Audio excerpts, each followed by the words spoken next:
আমার আলোচ্য বিষয় স্বাস্থ্য বৈষম্য এবং শিক্ষা।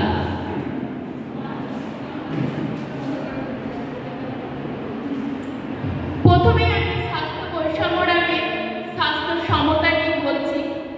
স্বাস্থ্যগত সমতার অর্থ হল স্বাস্থ্য বিষয়ক প্রতিটি ক্ষেত্রে যেন সবাইকে সমান সুযোগ দেওয়া হয়, সেখানে কোনো জাতি, ধর্ম, বর্ণ কোনো কিছুকেই যেন সেখানে প্রাধান্য না দেওয়া হয়।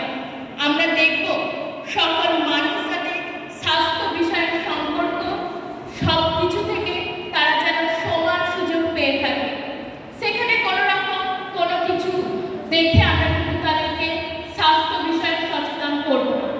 একটি উদাহরণ কি আমি এখানে বলি, যেমন ধরুন কোনো একটি কমিউনিটি সেন্টারে হয়তো স্বাস্থ্য সম্পর্কিত পরীক্ষা বা অল্প খরচে হয়তো কোনো স্বাস্থ্য পরীক্ষার ব্যবস্থা করা হয়েছে। সেখানে হয়তো একজন পাশের যে ব্যক্তি সে যেভাবে চিকিৎসা পাবে বা অল্প খরচে যেভাবে চিকিৎসা পাবে, ঠিক তার পাশে যে মানুষটি রয়েছে সেও যেন একইভাবে চিকিৎসা পায়। তাকে কোনো রকম তার জাতি, ধর্ম, বর্ণ সেই সব দেখে নয়, আমরা দেখব সব সময় একের পাশের মানুষরা যেন সবাই সমান স্বাস্থ্য বিষয়ক পরিষেবা পাচ্ছে। এবার স্বাস্থ্য বৈষম্য নিয়ে আমি আলোচনা করছি। স্বাস্থ্য সমতা সব সময় যে আমাদের সমাজে সঠিকভাবে প্রয়োগ হয় তা কিন্তু নয়, যার ফলস্বরূপ ক্ষেত্রে স্বাস্থ্যগত অনেক পার্থক্য আমরা দেখেছি। অর্থাৎ সাধারণভাবে আমরা যদি বলি যে সামাজিকে বা বিভিন্ন পরিবেশে মানুষ যেভাবে বেড়ে উঠছে বা জন্মগ্রহণ করছে, সেখান থেকে হয়তো স্বাস্থ্যের অবস্থার মধ্যে বিভিন্ন পার্থক্য থেকে থাকে বা বিভিন্ন জনগোষ্ঠীর মধ্যে হয়তো স্বাস্থ্য সম্পর্কিত বন্টনের পার্থক্য থাকে। সেই ক্ষেত্রে কিন্তু স্বাস্থ্যের এক বৈষম্য আমরা বলতে পারি।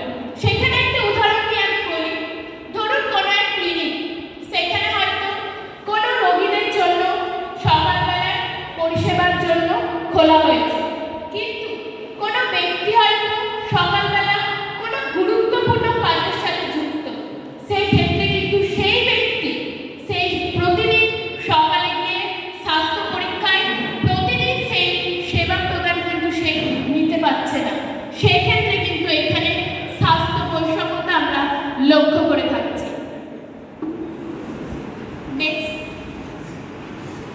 আমরা দেখব স্বাস্থ্য বৈষম্য কমাতে শিক্ষা কতটা প্রভাব ফেলছে।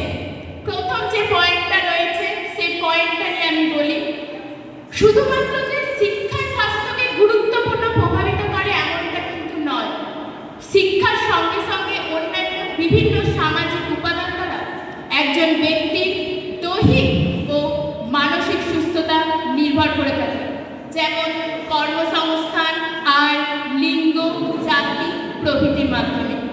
বিভিন্ন পরীক্ষামূলক গবেষণা থেকে আমরা যে স্বাস্থ্যের উপর আয়ের প্রভাব দেখেছি তা কিন্তু শিক্ষার সমান। প্রায় সমস্ত দেশেই কিন্তু এখন নিম্ন আয় সম্পূর্ণ, উচ্চ আয় সম্পূর্ণ, মধ্য আয় সম্পূর্ণ, এইগুলোর মধ্যে কিন্তু স্বাস্থ্যের ব্যাপক পার্থক্য আমরা লক্ষ্য করছি। একজন ব্যক্তি আর্থসামাজিকভাবে যত কম, তার স্বাস্থ্যের ঝুঁকি কিন্তু ততই বেশি। নেক্সট যে পয়েন্ট রয়েছে, বিভিন্ন গবেষণা থেকে একথা স্পষ্ট হয়েছে যে স্বাস্থ্যের ওপর শিক্ষার প্রভাব প্রাথমিকভাবে উচ্চ আয়ের দেশগুলির মধ্যে পারস্পরিক সম্পর্ক চালিত করছে।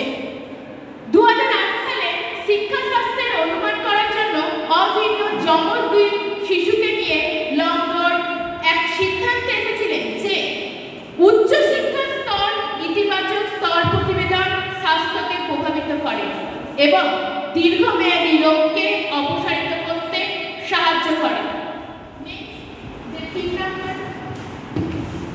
তিন নম্বর যে পয়েন্টটি, তবে একথাও বলা বাহুল্য যে স্বাস্থ্যের ওপর শিক্ষার প্রভাব যে সব সময় সর্বক্ষেত্রে বা প্রতিটি জায়গায় যে ইতিবাচক তা কিন্তু নয়।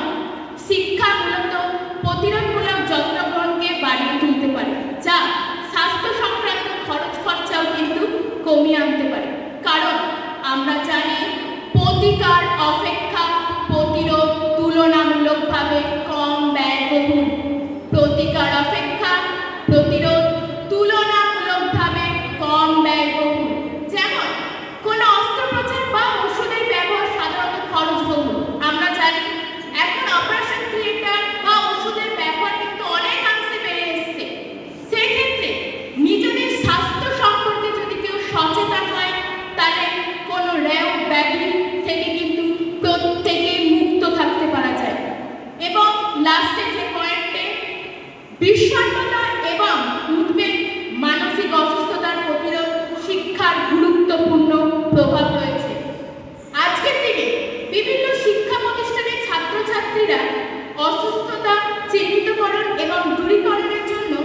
বিনামূল্যে নির্দেশনা দান ও পরামর্শ দানের ব্যবস্থা করা হয়।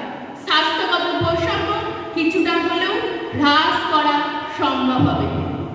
এতক্ষণ যে আলোচনা আমি করলাম তার সর্বশেষ পর্যালোচনা করে দেখতে পাচ্ছি শিক্ষা মূলত দীর্ঘ ও সুস্থ জীবনযাপনের সম্ভাবনাকে বাড়িয়ে তোলে এবং তার সঙ্গে সঙ্গে বিভিন্ন দেশে যে স্বাস্থ্যগত পার্থক্য পরিলক্ষিত হয় তা অপসারিত করতে সাহায্য করে।